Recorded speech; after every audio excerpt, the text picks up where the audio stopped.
Alright, today we are laser engraving our Chromebooks. We have our own laser. It's a 30-watt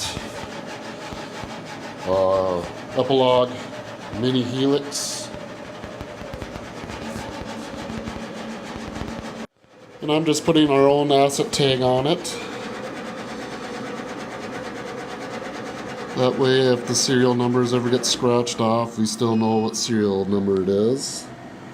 So I do CB for Chromebook. 18 is the year I bought it in, and then the number of, and that last number increments by one for every Chromebook. So the next one will be 16, 17, and so on.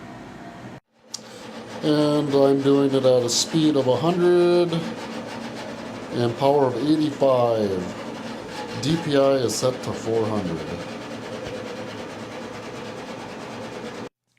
One thing they don't warn you when you go one-to-one is all the garbage it creates. I bought 105 or 10 of these Chromebooks, and that is just a little, some of the boxes left over. That will eventually just go into the dumpster. Alright, all Chromebooks are engraved. Now the fun part of enrolling them into the domain. It's a mess in my office. Alright, I'm just enrolling these new Chromebooks, and they're kind of fun with the touchscreen and the pencil, so let's go. Let's go. Let's go. Let's go. Obviously I can do it faster when I'm not holding the phone in my other hand.